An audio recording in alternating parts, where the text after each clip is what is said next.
جب آپ نے اعلان کیا کہ چلو تقدیر کو پورا کرو، تو جبریل بھی غمگین ہو کر کہنے لگے یا رسول اللہ پھر میرا بھی آج دنیا میں آخری دن ہے، آج کے بعد میں بھی کبھی اس دنیا میں لوٹ کے نہیں آؤں انہیں پڑھی کے ساتھ۔ آپ کی آنکھیں بند ہوئیں، حضرت عائشہ رضی اللہ تعالیٰ عنہ کی چیخ نکلی تو ساری بیگمات دوڑی دوڑی آئیں، تو آپ کی منزل پوری ہو چکی تھی، تو آپ کو لٹایا گیا اور چادر ڈال دی گئی۔ ابو بکر رضی اللہ تعالیٰ عنہ اپنی دوسری بیگم کے پاس گئے تھے، عوالی 3-4 میل، پتہ چلا تو وہاں سے گھوڑے پر وہ دوڑتے ہوئے آئے اور آ کر آپ کے ماتھے سے چہرے سے کپڑا ہٹایا اور آپ کے ماتھے پر بوسہ لیا، تو آپ کے آنسو ماتھے پر گرے۔ کوا و نبیا و خلیلا و صفیہ، ہائے میرا نبی، ہائے میرا دوست، ہائے میرا خلیل، ہائے میرا جگر، کہ یا رسول اللہ آج کے بعد آپ کوئی دکھ نہیں دیکھی۔ 11 ہجری میں آپ حج کے لیے تشریف لے تھے اور یہ صورت آئی 11 تاریخ کو، 11 حج کے، ذوالحج، اذا جاء نصر اللہ والفتح۔ اس میں اشارہ تھا کہ میرے نبی آپ کا مشن مکمل ہو چکا ہے، اب آپ ہمارے پاس آنے کی تیاری فرمائیں۔ تو یہ جب یہ زوال سے پہلے آپ اپنے خیمے میں لیٹے ہوئے تھے، یہ اس کی آخری صورت قرآن کی جو نازل ہوئی، تو آپ نکلے زوال کے بعد، آپ نے تینوں شیطانوں کو پتھر مارے، پھر آپ اپنی اونٹنی عصبہ پہ سوار ہوئے اور آپ نے یہ تاریخی جملہ بولا، ایھا الناس عسیٰ اللہ تلقونی بعد عامی ھذا، لوگو یہ میری تمہاری آخری ملاقات، آج کے بعد تم مجھے نہیں دیکھو۔ واپسی پر آپ نے معاذ بن جبل کو مدینے سے یمن روانہ فرمایا، تو معاذ بن جبل سے ایسی محبت تھی کہ ان کو سی آف کرنے کے لیے 7 میل پیدل چلے۔ اب کسی کو روانہ کرنے کے لیے ساتھ نہیں چلتے تھے، مسجد سے روانہ کر دیتے تھے۔ معاذ بن جبل کو 7 میل ساتھ چلے، اور جب آخری پوائنٹ آیا سفر کا تو کہنے لگے معاذ عسیٰ اللہ تلقانی بعد عامی ھذا، معاذ میری آخری ملاقات، وَلَعَلَّكَ تَمُرُّ بِقَبْرِي وَمَسْجِدِي ھَذَا، جب تو واپس آئے گا تو میری قبر دیکھے گا اور میری مسجد مجھے نہیں دیکھے۔ تو فَبَكَى مُعَاذٌ جِشْعًا لِفِرَاقِ رسول اللہ، تو معاذ بن جبل پھوٹ پھوٹ کے رونے لگے آپ کی جدائی کا تصور کر، تو آپ کی آنکھوں میں بھی آنسو آ گئے، تو آپ نے جلدی سے منہ یوں پھیر لیا، معاذ پیچھے ہو گئے اور آپ ادھر ہو گئے، اپنے آنسو چھپا لیے، اور معاذ ان اول الناس بی المتقون من کانوا وحیث کانوا، معاذ اس جدائی کا غم نہ کر، جو تقوی پر مرے گا وہ میرا سب سے قریب ہوگا، چاہے وہ پاکستان میں ہو چاہے افریقہ میں ہو، میرے سب سے قریب وہ ہوں گے جو تقوی والے ہوں گے، جو اللہ سے حیا کرنے والے ہوں گے۔ جب آپ واپس تشریف لائے 29 سفر، 29 محرم سفر، 29 سفر عصر کی نماز کے بعد ایک جنازہ تھا، اس جنازے کو پڑھانے کے بعد اس کو دفن کے لیے آپ جنت البقیع تشریف لے گئے۔ وہاں سے واپس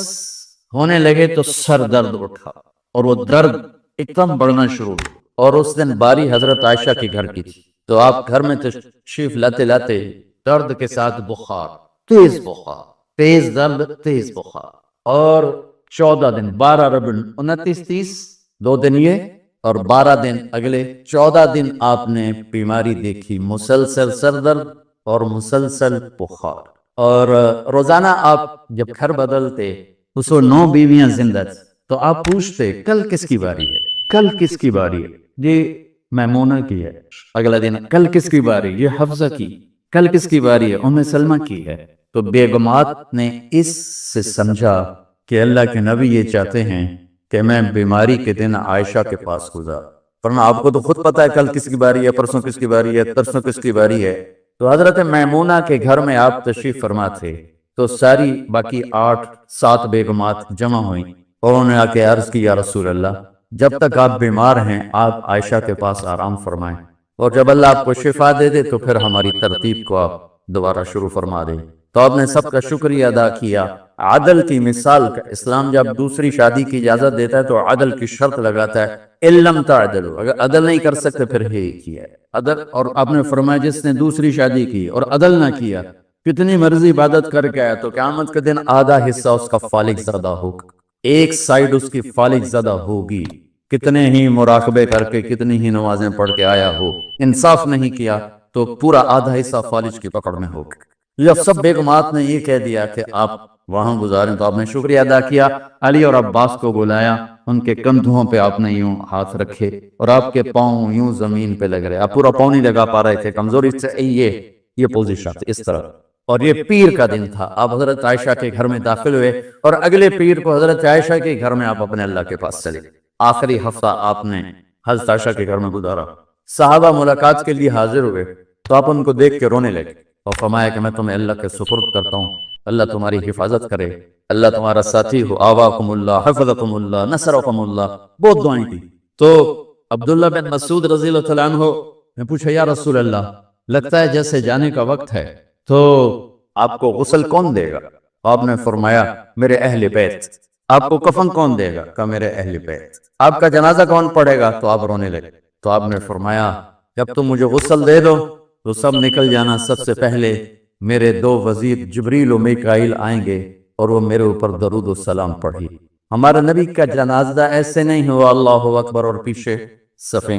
آپ کی چارپائی کے پاس آ کر صحابہ کھڑے ہو جاتے، وہ میں ابھی بتاتا ہوں۔ تو آپ نے فرمایا سب سے پہلے جبریل و میکائیل آ کر میرے اوپر درود و سلام پڑھیں گے، پھر اس کے بعد ساتوں آسمان کے فرشتے باری باری آئیں گے۔ جب وہ چلے جائیں گے تو پھر سب سے پہلے میرے خاندان، میرے اہل بیت کے مرد آ کر میرے اوپر سلام پڑھیں گے، پھر ان کی خواتین آ کر سلام پڑھیں گی، پھر ان کے بچے آئیں گے، پھر ان کے نوکر اور نوکرانی آئیں گی، اس کے بعد مہاجرین مکے کے قریش آئیں گے، اس کے بعد ان کی عورتیں آئیں گی، ان کے بچے آئیں گے، ان کے نوکر اور نوکرانی آئیں گی، اس کے بعد مدینہ والے آئیں گے، پھر مدینے کی خواتین آئیں گی، پھر ان کے نوکر نوکرانی آئیں گے، اور اس کے بعد مجھے تم اللہ کے سپرد کر دینا۔ اور پھر آپ نے ایک عجب بات فرمائی جو کسی نبی نے نہیں فرمائی، فرمایا کہ میرے بعد میری آنے والی امت کو میرا سلام کہے، اور انہیں کہنا کہ ان کے بعد جو آئیں ان کو بھی میرا سلام کہے۔ اور اس طرح میرے سلام کو قیامت تک اللہ کے نبی نے پہنچایا کہ ہر آنے والی امت، ہر آنے والی نسل، اگلی نسل کو اس نبی کا سلام پہنچایا۔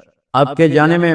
5 دن باقی تھے تو آپ نے فرمایا مجھے 7 کنووں کے پانی سے غسل کرواؤ۔ تو 7 کنووں سے پانی لایا گیا مشکیزوں میں بھر کے۔ تو حضرت عائشہ کے گھر میں کوئی ایسا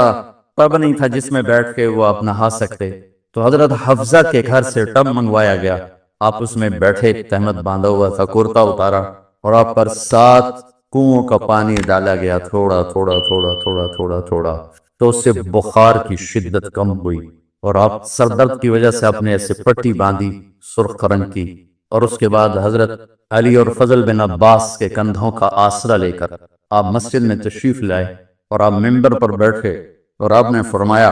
لوگوں میرے جانے کا وقت آ چکا ہے، میں نے کسی پر زیادتی کی ہو، کسی کو تھپڑ مارا ہو، کسی کو چھڑی ماری ہو، کسی کا حق دبایا ہو، تو میں اپنی جان کے ساتھ، مال کے ساتھ حاضر ہوں، مجھ سے یہی بدلہ لے لو، آخرت میں میرے خلاف کوئی دعویٰ نہ کر، میں آخرت کے حساب کو برداشت نہیں کر سکتا۔ جن کی طفیل لوگوں کا حساب معاف ہوگا، جن کی طفیل، جن کی شفاعت پر لوگ بے حساب جنت میں جائیں گے، وہ روتے ہوئے فرما رہے ہیں کہ میں آخرت کے حساب کو نہیں دے سکتا۔ تو سارے صحابہ رونے لگے، لیکن آپ اپنی بات کو دہراتے رہے، کوئی بھی نہیں اٹھا۔ تو آپ نے ظہر کی نماز پڑھائی، ظہر کے بعد پھر ممبر پر آئے اور فرمایا کہ لوگوں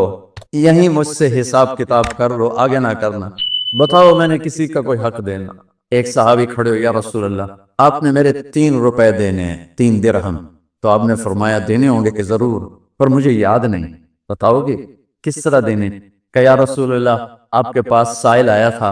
آپ سے مانگا، آپ کے پاس تھے نہیں، تو آپ نے مجھ سے کہا تیرے پاس کچھ ہیں؟ تو میرے پاس 3 درہم تھے، تو آپ نے فرمایا تو دے دے، میں بعد میں ادا کر دوں گا۔ تو ہاں یاد آ گیا۔ تو میرے گھر کے نبی میں، میرے نبی کے گھر میں تو تیل نہیں تھا ایک چھٹانگ جس سے چراغ جلتا، پیسہ کہاں سے آتا؟ تو آپ کے سامنے آپ کے کزن فضل بن عباس کھڑے تھے، آپ نے فرمایا فضل میرا قرضہ ذمہ لیتے ہو؟ جن کے لیے کائنات سجائی گئی، جنت کی چابیاں جن کو پکڑائیں گے، جاتے ہوئے 3 روپے دینے کی ہمت نہیں تھی۔ کہا فضل میرا قرضہ ذمہ لیتے؟ کہا جی یا رسول میں اپنے ذمہ لیتے۔ کہا اس سے لے لینا۔ آپ گھر تشریف لے گئے، نماز کے لیے آتے تھے، پڑھاتے تھے۔ جمعرات کو عشاء کی نماز پڑھانے کے لیے اٹھے، اٹھ نہیں سکے، گر گئے، پھر اٹھنے لگے، اٹھ نہیں سکے، گر گئے، پھر اٹھنے لگے، اٹھ نہیں سکے۔ تو آپ نے فرمایا ابو بکر سے کہو نماز پڑھائے، عشاء کی نماز۔ ابو بکر ذرا پیچھے کھڑے تھے، عمر آگے کھڑے تھے۔ تو لوگوں نے کہا نماز ہی پڑھانی، کوئی پڑھا دے، تو انہوں نے حضرت عمر کو آگے کیا، انہوں نے کہا اللہ اکبر۔ جب حضرت عمر کی تکبیر سنی تو آپ نے اندر سے زور سے فرمایا عمر کو پیچھے کرو، ابو بکر کو آگے کرو، میرے رب کا فرمان ہے میرے مصلی پر ابو بکر کے سوا اور کوئی کھڑا نہیں ہو سکتا۔ جمعرات کی عشاء